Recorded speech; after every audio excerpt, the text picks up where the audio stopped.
Hi students, ராஷ்டிரபாஷா சபா Hindi ராஷ்டிரபாஷாவில் poem section அதில் வந்து நம்ம சாகு எஸ்ஸே பார்த்துட்டோம். அதுவும் இம்பார்ட்டண்ட். இப்போ கிளவுனா கவிதா கா சாராம்ச லிக்கி அது பார்க்க போகிறோம். இதுவும் இம்பார்ட்டண்ட். இது Feb 26க்கு கவிதா இந்த கிளவுனா எஸ்ஸே இம்பார்ட்டண்ட். அதனால் இதை பார்ப்போம். உங்கள் புக்கில் உங்களுடைய ராஷ்டிரபாஷா புக்கில் பேஜ் நம்பர் 15 ஸ்டூடெண்ட்ஸ் பார்க்கலாமா? கவி பரிச்சை கவிஞரின் அறிமுகம், இன்ட்ரடக்ஷன் ஆஃப் போயட். இஸ் கவிதா கே ரச்சயிதா, இந்த கவிதையை நமக்கு ரச்சயிதா அளித்தவர் எழுதியவர் சியாராம் சரண் குப்த. சியாராம் சரண் குப்தஜி தான் எழுதியிருக்காரு. ஆப்கா ஜென்ம அவருடைய பிறப்பு சன் 1895 1895 அப்படின்னு சொல்லணும் ஹிந்தியில். சிரங்காவ் மே ஹுவா, சிரங்காவில் பிறந்திருக்காரு. ஆப் ராஷ்டிர கவி, அவர் தேசிய கவிஞர் மைத்திலி சரண் குப்தஜியோட அனுஜ் தம்பி, கூட பிறந்த தம்பி அப்படின்னு சொல்லியிருக்காங்க. ஆப் ராஷ்டிர கவி மைத்திலி சரண் குப்தக்கே அனுஜ் ஆப் ராஷ்ட்ரியத்தா தேசியம் தேசப்பற்று, ஆப் ராஜ்யத்தா ராஷ்ட்ரியத்தா கே புஜாரி தேசப்பற்று மிக்க கவிதைகள் எழுதுபவர், தேசப்பற்று மிக்கவர். மௌரிய விஜய் தூர்வாதல் ஆர்திரி பாத்தேய் இதெல்லாம் அவர் எழுதின புக்கு. மௌரிய விஜய் தூர்வாதல் ஆர்திரி பாத்தேய் ஆதி ஆப்கே கவிதா சங்கரக. சங்கரகனா தொகுப்பு, கவிதை தொகுப்பு. சங்கரகனா தொகுப்பு. இவருடைய கவிதை தொகுப்பு இவ்வளவு ஆதி முதலியவை அப்படின்னு சொல்லியிருக்காங்க. சாராம்ஷ் ऐसे பார்க்கலாம். इस कविता में बाल मनोविज्ञान का सुंदर परिचय है. இது கிளவுனான்னா என்னது? பொம்மை, டாய்ஸ் இல்லையா? அப்போ கிளவுனான்ற பேருக்கு தகுந்த மாதிரி இது குழந்தைகள், எப்படி இந்த குழந்தைகள் வந்து இந்த பொம்மையை வச்சு விளையாடுறாங்க, அவங்களுடைய மனநிலை. மனோவைஞான்னா குழந்தைகளின், பால் மனோவைஞான்னா குழந்தைகளின் மனநிலையை, சுந்தர் பரிச்சைகை இது நல்ல அறிமுகம், நல்லா எழுதியிருக்காரு கவிஞர். குழந்தைகளின் மனநிலையை அழகுற வெளிப்படுத்தியிருக்கிறார் அப்படின்னு சொல்கிறாங்க. இஸ் கவிதாமே பால் மனோவிஞ்ஞான் கா சுந்தர் பரிச்சைக. பச்சோं के लिए குழந்தைங்களுக்கு சோனா யா மிட்டி தோனோ பராபர் ஹை. அதாவது குழந்தைங்களுக்கு அதுங்களுக்கு வேல்யூ தெரியாது. அதனால் வந்து சோனான்னா தங்கம், மிட்டின்னா மண். இந்த தங்கத்தினாலான பொம்மையும் மிட்டினால் மண்ணாலான பொம்மைகளும் அந்த குழந்தைங்களுக்கு மனநிலைக்கு பொறுத்த வரைக்கும் சமம், பராபர், சமமாகத்தான் பார்க்கின்றன. இது விலை உயர்ந்தது, இது தாழ்ந்ததுன்னு அதுங்களுக்கு தெரியாது. எது அழகாக இருக்குது, எது மனசுக்கு பிடிச்சிருக்குது அப்படின்றது அங்கே முக்கியமே தவிர அது தங்கம் அது மண்ணுன்றது அங்கே பசங்களுக்கு ரெண்டுமே ஒன்று தான், சமம் அப்படின்னு சமமாக தான் குழந்தைங்க பார்க்கும். कभी कभी मिट्टी के खिलौने उन्हें सोने की खिलौने की अपेक्षा अधिक प्यारे होते हैं.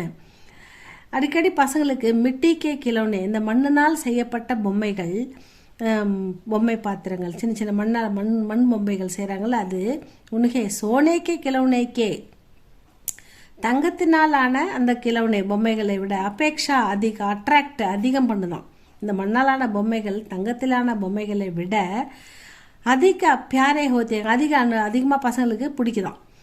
கவிதா மே ஏக் ராஜகுமார், இந்த கவிதையில் ஒரு ராஜகுமாரன் மிட்டி கே கிலவுனே கேலியே ஹட்டு கர்த்தாக, இந்த மண் பொம்மைக்காக ஒரு குழந்தை வந்து ராஜகுமாரன், அது குழந்தை வந்து அரண்மனை குழந்தை அடம், ஹட்டுன்னா அடம் பிடிக்கிறது. மண் பொம்மை தான் எனக்கு வேணும், அது அரண்மனையில் ரொம்ப செல்வாக்காக வளர்கிற குழந்தை, அதனால் அதுக்கு தங்கத்திலான பொம்மைகள், விலை உயர்ந்த பொம்மைகள் கொடுக்குறாங்க. ஆனால் அந்த குழந்தைக்கு வந்து மிட்டி கே கிலோனே கேலியே ஹட்டு கர்த்தாக, அது மண் பொம்மைக்காக அடம் பிடிக்குது. जिसके साथ 3 गरीब का बच्चा पद में खेल रहा था. जिसके साथ அந்த குழந்தை கூட, தீன்னா 3 விதமான, ஜிஸ்கே சாத் அந்த இளவரசனுடன், ஜிஸ்கே சாத் தீன்னா அங்கே ஏழை, தீன் அப்படின்றது ஏழை, கரீப்னாலும் புவர் தான், ஏழை குழந்தைகள், ஏழைகளின் தீன்கா பச்சா ஏழையின் குழந்தை, பத்மே கேல் ரகாத்தா ஒரு தரையில் உட்காந்து விளையாடிக்கிட்டு இருக்கு. உஸ் கிலவுனேக்கோ அது மண் பொம்மையை வச்சுக்கிட்டு, களிமண் பொம்மையை வச்சுக்கிட்டு விளையாடிக்கிட்டு இருக்கு. உஸ் கிலோனே கோ லேக்கர் அந்த பொம்மையை எடுத்து ராஜகுமார் பி கேல் ரகாத்தா, அந்த களிமண் பொம்மையை எடுத்து அவர் விளையாடுறாரு, ராஜகுமார்னு விளையாடுறாரு. ராஜகுமார் ராஜ்மஹல் வாபஸ் ஆனே கே பாத், ராஜகுமார் ராஜ்மஹலுக்கு அரண்மனைக்கு வாபஸ் திரும்பி ஆனேக்கே பாத், திரும்பி வந்த பிறகும் கூட ஆனேக்கே பாத் பி உசி மிட்டி கே கிலோனே கேலியே ஹட் கர்த்தாக, அந்த களிமண் பொம்மைக்காகவே அடம் பிடிக்கிறார்.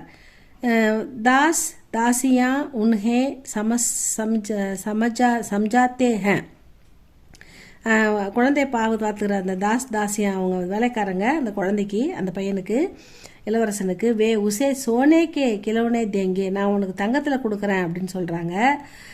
வே கஹத்தே ஹே கி மிட்டிக்கே கிலோனே சே சோனேக்கா கிலோனா அச்சாக, உங்ககிட்ட இருக்கிற தங்க பொம்மைகள் வந்து இந்த களிமண் பொம்மையை விட ரொம்ப நல்லா இருக்கும், ரொம்ப அழகாக இருக்கும் அப்படின்னு அவனுக்கு சொல்கிறாங்க.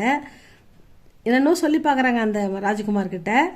लेकिन राजकुमार कहता है कि मिट्टी का हो या सोने का, அது மிட்டியில் களிமண்ணில் பண்ணியிருக்கிறீங்களோ அது வந்து தங்கத்தில் பண்ணியிருக்கீங்களோ, ஜிஸ் கிலோனை எந்த பொம்மை வந்து ஜிஸ் கிலோனேக்கே சாத்து வகுப்பத்துமே கேல் ரகாத்தா, எந்த குழந்தை கூட எந்த பொம்மை கூட நான் விளையாடிட்டு இருந்தனோ விளையாடி கொண்டிருக்கிறாங்களோ அந்த குழந்தைங்க விளையாடிக்கிட்டு இருக்காங்களோ அந்த பொம்மை தான் எனக்கு வேணும். வகி கிலோனா சாகிய, அந்த பொம்மைங்க விளையாடிட்டு இருக்காங்களோ ரோட்டில் அந்த பொம்மை தான் எனக்கு வேணும்.